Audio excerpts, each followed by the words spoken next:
open wide. Ready? Here comes your chunk of Trump. It's my favorite food. With your first bite, here's Mark Thompson. I have a feeling it's going to be beautiful. Who doesn't like a Trump rally, everybody? Am I right? It's just great. All the red hats and the merch and, make America great. And let's get out there. And there's all the, what do they call that? Call and response. When you say something, right? I say Donald, you say Trump. I say, Donald Trump, Donald Trump. Yeah, exactly. That's always fun. I really love that stuff. So, Trump 2024. Yes, thank you, MAGA Mickey, Trump 2024.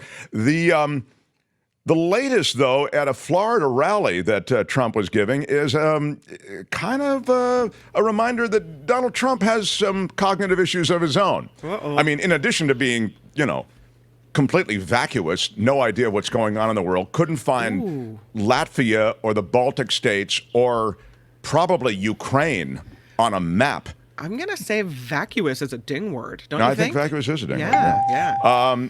And I'm talking about, though, not that. I'm talking about his inability to put together sentences, speeches, the kind of thing that they're busting Biden for. So Donald Trump gave a particularly incoherent speech during this rally in Florida. He rattled through a lengthy list of odd grievances that didn't quite ring true and didn't have any segues.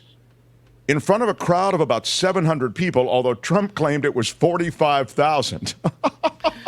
It reminds me of Festivus, the airing of grievances. Yes. There's never been anything like this. Yes, it was the best 45,000 people that could cram into 700 seats.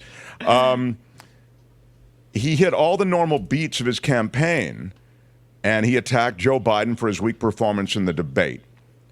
And then he went for a tearjerker moment over sweeping music after predicting that he'll beat anyone, Kamala Harris or Joe Biden, in a landslide.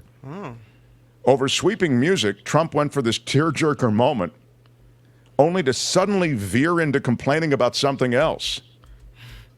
We will institute the powerful death penalty, he said, for drug dealers, where each dealer is responsible for the death during their lives of 500 people or more.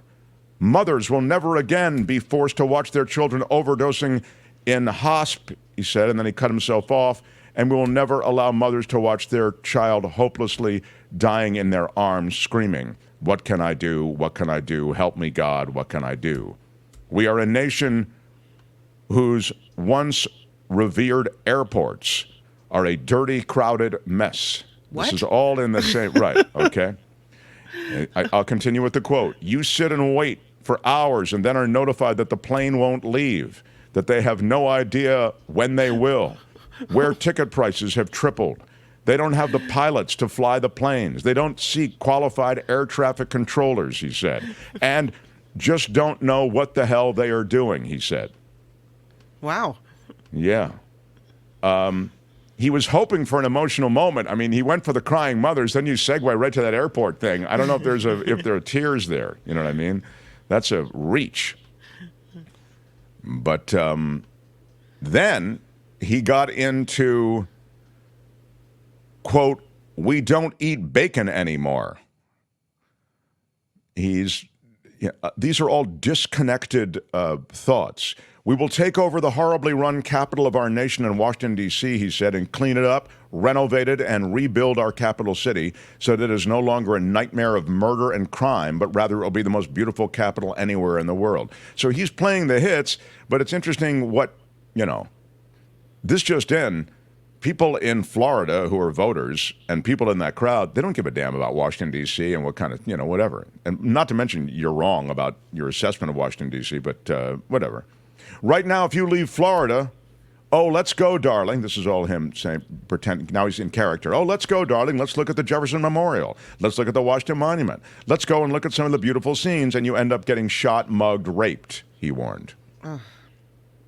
He'd run the city tough and smart. By the way, violent crime in D.C. has dropped 30% in the last year. As John Rothman says, don't confuse people with the facts. Yeah. Ain't it true? All right, so we'll talk to Rothman more about that, but that is your chunk of Trump. That's it for this edition. Well, I really enjoyed it. But make sure to join us again next time I think you might want to listen. There's nothing wrong with listening. for another chunk of Trump. Hi, it's Mark, and I thought that was great. Hit the notification bell, you'll know whenever there's a new video being dropped, and please subscribe to our channel to help us save the universe.